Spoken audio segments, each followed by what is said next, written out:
Welcome to ఆర్దే TV. మనతో పాటు BRS senior నాయకుడు రాకేష్ రెడ్డి ఉన్నారు. ఆయన అడిగి తెలుసుకునే ప్రయత్నం చేద్దాం. సార్ నమస్తే. నమస్తే సార్ చెప్పండి సార్, ఎట్లుంది సార్ ఈ రేవంత్ రెడ్డి రెండేళ్ల పాలన ఏ విధంగా ఉంది? మరి ప్రజలకు ఇస్తున్న 6 గ్యారెంటీల ముచ్చట ఎంతవరకు వచ్చింది సార్? గ్యారంటీలకు వారంటీ లేదు, హామీలకు అడ్రస్ లేదు. 2 ఏళ్ళలో వాళ్ళు సాధించింది శూన్యం. ఎక్కడ వికాసం ఉంది? మొత్తం విధ్వంసమే కదా. నిర్మాణాలు ఏం లేవు, అన్నీ కూలగొట్టడాలే తెలంగాణ రాష్ట్రంలో.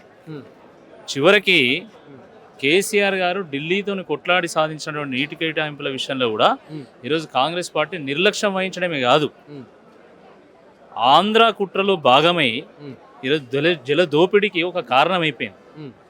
దాని నేపథ్యంలోనే ఈరోజు కేసీఆర్ గారు మరొక జలసాధన ఉద్యమానికి తెరలేపడానికి శ్రీకారం చుట్టడానికి వారు ఈరోజు తెలంగాణ వేదికగా వారు మాట్లాడుతున్నారు. బీఆర్ఎస్ ఎల్పీ సమావేశం జరగబోతున్నది, మన కార్యవర్గ సమావేశం కూడా జరగబోతున్నది. దాన్ని వేదికగా చేసుకొని వారు కేవలం కార్యకర్తలకే కాకుండా తెలంగాణ ప్రజలు కూడా దిశానిర్దేశం చేయబోతున్నారు. రైట్, చెప్పండి సార్. ఇప్పుడు ఎల్పీ సమావేశంలో, బీఆర్ఎస్ ఎల్పీ సమావేశంలో ముఖ్యంగా ఏ అంశాలను లేవనెత్తనున్నారు? ఇక్కడ ముఖ్య నాయకులు, మళ్ళీ అక్కడ మీ అధినేత ఏం చెప్పదలుచుకుంటున్నాడు? ఏ విధంగా ఉండబోతుంది దిశానిర్దేశం అనేది? ఏ విధంగా చేయబోతారు? మొన్న పంచాయతీ ఎన్నికలు అయింది, ఆ సబ్జెక్టు మాట్లాడే అవకాశం ఉందా? ఇప్పుడు మళ్ళీ ఎంపీటీసీ జడ్పీటీసీ ఎలక్షన్స్ కూడా రాబోతున్నాయి, జిహెచ్ఎంసీ కూడా త్వరలో ఉన్నాయి. ఈ అన్నిటి మీద క్లుప్తంగా ఉండే అవకాశం ఉందని అనుకోవచ్చా, లేకుంటే ప్రధానంగా కొన్ని అంశాలను మాత్రమే మాట్లాడదలుచుకున్నారా? కాళేశ్వరం లాంటి ప్రాజెక్టు విషయంలో కేసీఆర్ గారు తెలంగాణ ఉద్యమ సందర్భంలో కానీ లేదా పాలన చేస్తున్నటువంటి సందర్భంలో కానీ ఒక మాట పదే పదే చెప్పేవారు, తెలంగాణ ప్రయోజనాలను దెబ్బతీస్తే పదవి కాదు ప్రాణం పోయినా సరే చూస్తూ ఊరుకోను, తల తెగిపడినా సరే తెలంగాణ కోసం కొట్లాడుతా అని చెప్పి శపథం చేసేవారు. ఈరోజు తెచ్చిన తెలంగాణ కన్న కొడుకు చేతిలో ఉన్నప్పుడు ఎంత అద్భుతంగా ఉండే, ఈరోజు రేవంత్ రెడ్డి గారి చేతిలోకి వచ్చిన తర్వాత తెచ్చిన తెలంగాణ తెరలయ్యే కాడికి వచ్చింది. ఇటువంటి ఈ సందర్భంలో ఇచ్చినటువంటి హామీల విషయంలో కావచ్చు, వాళ్ళ వైఫల్యాల విషయంలో కావచ్చు, ఈ రాష్ట్ర రాజకీయాల విషయంలో కావచ్చు, కేసీఆర్ గారు అనేక విషయాల మీద ఈరోజు మరి వారు దిశానిర్దేశం చేస్తారు, ప్రజలకు ఒక మార్గదర్శనం అందించేటువంటి ఒక ప్రయత్నం చేస్తారు. ఇంకా వివరంగా ఏం మాట్లాడతారు అనేది కార్యవర్గ సమావేశం అయిపోతే కానీ తెలియదు.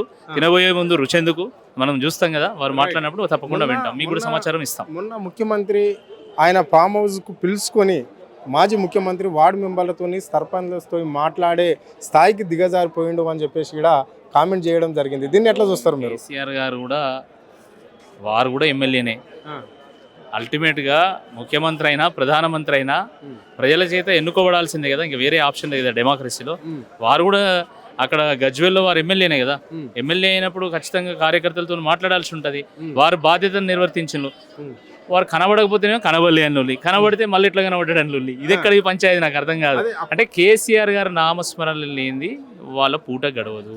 రైట్, అప్పటి కీలక మంత్రి అయిన ఈటల రాజేందర్ కావచ్చు, లేకుంటే మహమ్మద్ అలీకి కావచ్చు, హోం మంత్రికి కూడా అలాంటి వాళ్ళకి కూడా అపార్ట్మెంట్ దొరికింది. ఇప్పుడు కేవలం వార్డు మెంబర్లకు కూడా కేసీఆర్ అపార్ట్మెంట్ దొరుకుతుంది అని చెప్పేసి కూడా ఆయన ఒక ఎగతాళిగా మాట్లాడడం అనేది జరిగింది. దీన్ని ఎట్లా చూస్తారు ఒక బీఆర్ఎస్ నాయకులు? అనేక మంది సామాన్యులను కలిసేటువంటి వాళ్ళు, రైతులను కలిసేటువంటి వాడు, తాడిత పీడిత ప్రజలను కలిసేటువంటి వారు కాబట్టి అద్భుతమైనటువంటి వారు పథకాలకు వారు శ్రీకారం చుట్టగలిగారు. రైతు బంధు ఎక్కడి నుంచి వచ్చిందండి, రైతు బీమా ఎక్కడి నుంచి వచ్చింది, కళ్యాణ లక్ష్మి ఎక్కడి నుంచి వచ్చింది, కేసీఆర్ కిట్ ఎక్కడి నుంచి వచ్చింది, న్యూట్రిషన్ కిట్ ఎక్కడి నుంచి, ప్రజల్ని కలవకపోతే ప్రజల నుంచి ఫీడ్బ్యాక్ తీసుకోకపోతే ఆ పథకాలు వచ్చినాయా? ఇదంతా భావదారిద్ర్యం, కాంగ్రెస్ పార్టీ వల్ల భావదారిద్ర్యం.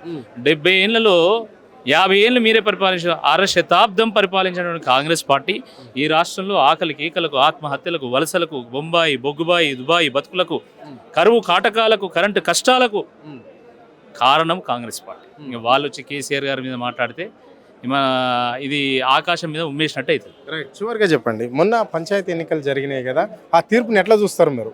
ఏముందండి, పంచాయతీ ఎన్నికల కోసం బహిరంగ సభలు పబ్లిక్ మీటింగ్లు పెట్టినటువంటి నాయకుడుగా రేవంత్ రెడ్డి గారు చరిత్రకు ఎక్కిండి. ఇప్పుడు రికార్డ్ ఇది. పాపం పబ్లిక్ మీటింగ్ పెట్టినా, కోట్ల రూపాయలు కుమ్మరిచ్చినా, మంత్రులను ధర్మి కొత్త కొత్త పథకాలు చెప్పినా, బీసీలకు 42% అని చెప్పి బోగస్ హామీలు ఇచ్చినా కూడా ప్రజలు నమ్మలే, ప్రజలు తిరగబడ్డరు. బీఆర్ఎస్ పార్టీ 33% సర్పంచ్లు గెలిచిందంటే బీఆర్ఎస్ కార్యకర్తలు కష్టపడితే గెలవలేదండి, కార్యకర్తలు కష్టపడ్డారు, అది వేరే విషయం. ప్రజలు తిరగబడ్డరు, రైతులు తిరగబడ్డరు, మహిళలు తిరగబడ్డరు, యువకులు, విద్యార్థులు, కార్మికులు తిరగబడి కాంగ్రెస్ను ఓడించాడు. ఇంకా 3 ఏళ్ళు నీ గవర్నమెంట్ ఉంది, అయినా కూడా 2 ఏళ్ల తర్వాత జరిగినటువంటి ఎన్నికల్లో నీకు 50% కూడా స్థానాలు రాలేదంటే అసలు ప్రజలకు నీ పట్ల విశ్వాసం ఉన్నట్ట పోయినట్ట ఆత్మవిమర్శ చేసుకోవాలి రేవంత్ రెడ్డి గారు. Okay right. వాళ్ళు ఏమంటున్నారంటే ఈ తీర్పు అనేది మాకు అనుకూలంగానే ఉన్నది, ఇది పార్టీ సింబల్ కాదు కాబట్టి ఫేస్ వాల్యూ ఓట్లు అంటే వ్యక్తిని బట్టి వేసే ఓట్లు కాంగ్రెస్లో అయినా బీఆర్ఎస్లో అయినా ఇతరులకైనా ఇట్లా జరిగినాయి, అదేం తప్పు కాదు అంటున్నారు. మరి దీన్ని సర్పంచ్ ఓట్లలోనే ఇట్లా అయిందంటే రేపు కారు గుర్తు వచ్చిన తర్వాత గుద్దితే కాంగ్రెస్ పార్టీ నాయకులు దిమ్మ తిరిగి మైండ్ బ్లాక్ అయిపోవాలి, ఆ రకంగా ఉంటుంది ఫలితం.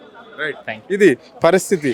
అంటే ఇక్కడ మొన్న జరిగిన పంచాయతీ ఎన్నికలలో రేవంత్ రెడ్డికి ప్రజలు తగిన బుద్ధి చెప్పారు అని చెప్పేసి కూడా వారు స్పష్టంగా చెప్పడం అనేది అయితే జరిగింది. కెమెరా పర్సన్ ప్రవీణ్ తో నాది టీవీ, హైదరాబాద్.